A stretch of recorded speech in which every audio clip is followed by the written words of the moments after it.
The alarm lights were flashing red across the quiet office hallway, but not a single siren could be heard. The building felt eerie, silent in the way only danger can be. And that's when it happened. A single dad, exhausted from his night shift as a janitor, reached out with trembling hands, covered the CEO's mouth, and whispered, "Don't go inside." No one else was around. No witnesses. No cameras pointing their way. Just a terrified janitor who knew something the CEO didn't, and a decision that would change both of their lives forever. Before we dive deeper into this story of courage, kindness, and the unlikely bond that grew from a split-second choice, make sure you subscribe, like, and comment to support our channel, Truthlines USA. Your support helps us keep sharing these powerful stories with the world. Now, let's begin. Marcus Hill was a single dad in his early 40s, raising his 10-year-old daughter, Ruby, after losing his wife to cancer 2 years earlier. Anyone who saw him pushing his mop bucket down the marble hallways would think he was just another tired janitor working the night shift at Brandon & Company, one of the biggest tech firms in the state. But if you looked close enough, really close, you'd see the gentle way he spoke to people, the small acts of kindness he offered without thinking, and the quiet strength in his eyes that came from surviving more heartbreak than most people ever should. Marcus never complained. He didn't have time to. His life was built around Ruby, packing her lunches, braiding her curly hair, imperfectly, but with love, checking her homework before leaving for work at 4:30 p.m., and getting back home at sunrise just in time to walk her to the bus stop. He slept when he could. He worked hard. And he tried his best to raise Ruby in a world that sometimes felt too big for the two of them. The CEO of Brandon & Company, Victoria Brandon, had never met Marcus. She was always whisked from underground parking to her private elevator, surrounded by assistants, analysts, and people who walked with tablets glued to their hands. To her, the building ran on the power of innovation and strategy.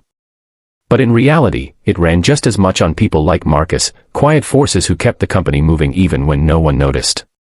One stormy Thursday night, the building was unusually empty. A severe weather alert had pushed most employees to leave early. Marcus didn't have that luxury. He needed those hours. So he stayed, as he always did, making his way from floor to floor with his cart, humming softly to keep himself awake. It was close to midnight when everything changed. Marcus pushed open the door to the 14th floor, the executive wing, and immediately felt something was wrong. A sharp, chemical smell hit him. His eyes watered. A haze floated low along the carpet, creeping out from the CEO's office. At first, he thought it might just be fumes from maintenance work. But as he stepped closer, he noticed a faint crackling sound, the kind electrical wires make when they're burning. His heart stopped. He knelt and placed a hand near the bottom of the CEO's office door. The wood felt hot. Something was burning on the inside. Marcus grabbed the wall phone and dialed security, but it rang and rang. The storm had knocked out part of the system earlier, and apparently the internal line was still down. His cell phone had no signal inside the thick concrete building. He was alone, staring at a fire waiting to explode. Then he heard the ding of the private elevator. Victoria Brandon stepped out, still in her coat, umbrella dripping water on the floor. She had come back to retrieve her laptop before her early morning flight. She didn't see the smoke. She didn't smell the fumes. But she did see Marcus, standing stiffly, gripping the mop cart like a shield. "Are you all right?" she asked, taking a few steps forward. That's when he panicked. He ran to her, placed a hand over her mouth before she could speak again, and whispered with urgency shaking through him. "Don't go inside." She froze. Her eyes went wide. Her whole body tensed, like she wasn't sure whether he was saving her or threatening her. Marcus quickly removed his hand and stepped back, raising both palms in surrender. "Ma'am, I'm sorry, I swear I'm not trying to hurt you. There's a fire in your office. Something electrical. If you open that door, oxygen will rush in. It'll blow." He pointed toward the haze sliding under the door. "Please. Please trust me." For a moment they stood there, two people who had never shared a single conversation until now, holding each other's fate in their hands. Then Victoria nodded. In that moment, Marcus took charge the way people do when kindness has lived in their bones so long it becomes instinct. He guided her toward the emergency stairwell, keeping low to the ground, telling her when to cover her mouth, how to breathe, where to step. She followed him, not as a CEO, but as one human trusting another. When they reached the lobby, cold air rushed in through the storm-battered glass doors. Marcus triggered the external fire alarm. A few security guards came running, shocked at what had happened. Fire trucks arrived minutes later, lights blazing through the rain. The fire chief confirmed what Marcus had suspected: the blaze had started inside the CEO's office from a faulty power strip. If the door had been opened, even a crack, the fire would have flashed over and consumed the room instantly. It could have taken them both. Victoria stood there, soaked from rain and adrenaline, watching the flames through a lobby window.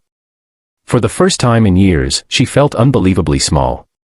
She looked at Marcus, the men she'd passed in the halls without noticing, the men who kept her building safe each night without ever being thanked.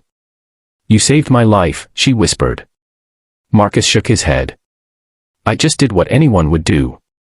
But Victoria knew that wasn't true. Plenty of people would have run.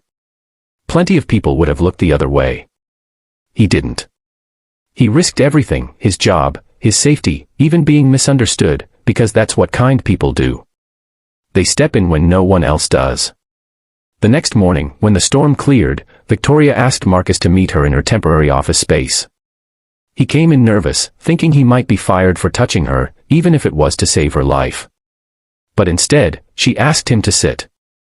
She had spent the early hours learning about him. His work record. His overtime hours. His family situation. His struggles. His resilience. His kindness. "Marcus," she said softly, "I didn't know you were a single father. I didn't know half of what you carry. And yet you walk these halls every night smiling, helping people, caring when no one's watching." He stared at the floor, unsure what to say. She continued, "You saved my life. But you've also reminded me of something I lost a long time ago. People matter. Every single one." She paused. "I want to help you the way you helped me." Over the next few months, Marcus's life transformed, not because he asked for anything, but because kindness has a way of echoing. Victoria offered him a new position in building safety, one that paid significantly more and had daytime hours. She arranged training, mentorship, and a path for advancement. She also set up a scholarship fund for employees' families, including Ruby, ensuring kids like her could dream bigger. But here's the thing: Marcus didn't become a hero that night because he saved a CEO. He became a hero because he acted from the kind of heart that believes every life is worth protecting. The company changed, too. Victoria introduced new policies that recognized and celebrated support staff, from janitors to cafeteria workers. She created a kindness initiative that encouraged employees to acknowledge acts of compassion, big or small. And she publicly recognized Marcus, not for the drama of the night, but for being a reminder of the kind of goodness that keeps the world from falling apart. As for Marcus and Ruby, life got a little easier. Mornings weren't rushed anymore. He could attend her school activities. They could eat dinner together instead of waving goodbye at dusk. Their home, once filled with the weight of exhaustion, began to feel lighter, warmer, and full of hope. And sometimes, late at night, when the world felt quiet again, Marcus would sit with Ruby on the couch and tell her, "Kindness is powerful, baby. It can save people in ways you don't even realize." She believed him. Victoria believed him. And maybe, now, so do we. Because kindness doesn't just happen in grand gestures. It happens in the small, everyday choices, the ones no one sees, the ones that shape who we are even when the world isn't watching. It happens when someone risks being misunderstood just to keep another person safe. It happens when we look out for each other, no matter our status, our job title, or our struggles. And sometimes, kindness is the reason people survive, literally and figuratively. So wherever you are right now, let this story be your reminder: kindness isn't weakness. It's strength. It's courage. It's what makes ordinary people extraordinary. Go out today and offer someone a little grace. A little help. A little humanity. You never know whose life you might change. Or who might change yours.